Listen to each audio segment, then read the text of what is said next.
मेरा नाम सोनिया है। मैं उत्तर प्रदेश की रहने वाली हूँ। मेरी उम्र 21 साल है। मेरे पति फौज में हैं।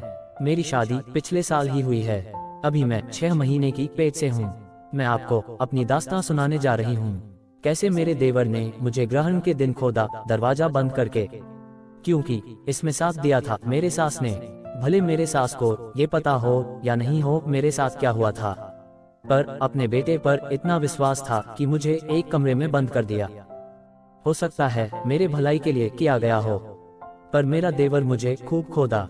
मैं अपने सासू माँ को बोल दी कि मैं अंधेरे में नहीं रहूंगी, कमरे में बंद रहकर मैं नहीं रह सकती, मुझे डर लगता है अकेले रहने में, वह भी दरवाजा बंद करके।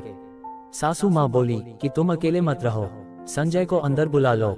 संजय मेरा देवर है, मेरे से मुश्किल से 1 साल छोटा होगा। और फिर सासू माँ पड़ोस में चली गई। संजय और मैं एक कमरे में दरवाजा बंद करके अंदर रह गई। धीरे धीरे संजय मुझसे प्यार से बातें करने लगा, अच्छी बातें बताने लगा और देवर भाभी के रिश्ते के बारे में भी काफी कुछ कहने लगा कि मेरा दोस्त मोहन जो अपने भाभी से संभोग करता है, उसका भाई भी फौज में है और वह अपने भाभी का बहुत ख्याल रखता है। तो मैं भी मोहन को बोल दिया हूँ कि मैं भी अपने भाभी का बहुत ख्याल रखता हूँ। ऐसे ही वह मीठी मीठी बात करने लगा। धीरे धीरे वो अपना हाथ मेरे कंधे पर रख दिया।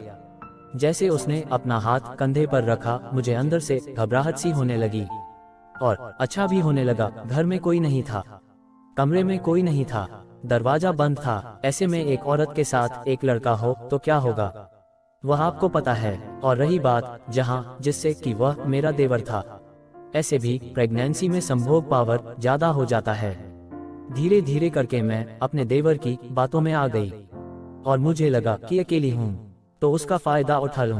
पर मुझे डर इस बात का था कि मैं 6 महीने की प्रेगनेंसी में हूँ, अगर कुछ उल्टा सीधा हो गया तो। तभी देवर जी बोल पड़े, भाभी क्या आप मुझे एक चुम्मा दोगे? मैं बोली, चुम्मा लेने से क्या होगा? तो देवर जी बोले कि चुम्मा ही दे दो, मुझे पता है तुम इससे आगे कुछ नहीं दोगी। मैं बोली ठीक है, चुम्मा ले लो।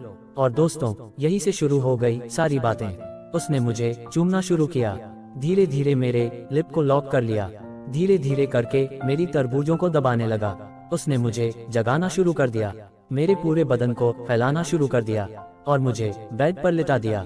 मेरी चिड़िया से पानी निकलने लगा था। दोस्तों मुझे लग रहा था कि बहुत दिनों से मुझे हाइब्रिड केला नहीं मिला है, तो आज मनोकामना पूर्ण कर लेती हूँ। मैं देवर जी को बोली कि अभी मम्मी आ गई तो क्या होगा? देवर जी बोले मम्मी नहीं आएगी, पड़ोस वाली आंटी के यहाँ गई है, वहाँ से वह बाजार जाएगी तो नहीं आएगी शाम तक। इतना कहते ही मैं शांत हो गई। वह मेरे ऊपर के कपड़े खोलने लगा, फिर मेरी ब्रा को उसने खोल दिया। ऐसे ही प्रेगनेंसी में तरबूज बड़ी बड़ी हो जाती है। बड़ी बड़ी तरबूज देखकर उसका मन तो बौखला गया।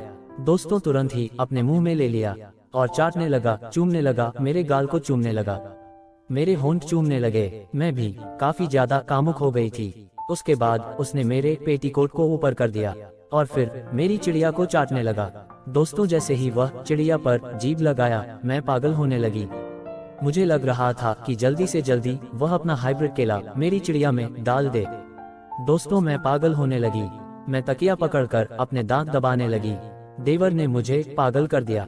इतना छेड़ा उसने ऊपर से नीचे तक, किनारे से लेकर बीच तक वह जीभ से चाटने लगा।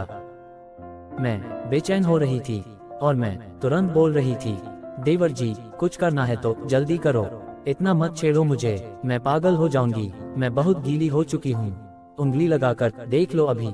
देवर जी ने मेरी चिड़िया में उंगली सटाई।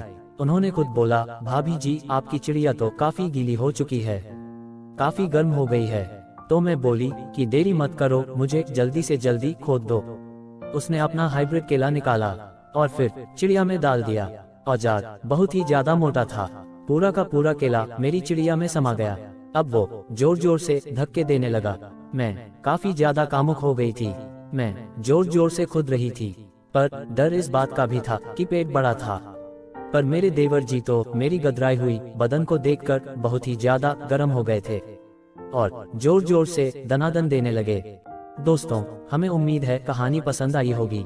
ऐसे ही मजेदार कहानी सुनने एवं देखने के लिए चैनल को सब्सक्राइब करके घंटी को दबाकर ऑल पर सेट कर लें, ताकि नई नई वीडियो की जानकारी सबसे पहले आप तक पहुंच जाए। हमारी वीडियो को ध्यान से सुनने के लिए तहे दिल से आपका शुक्रिया।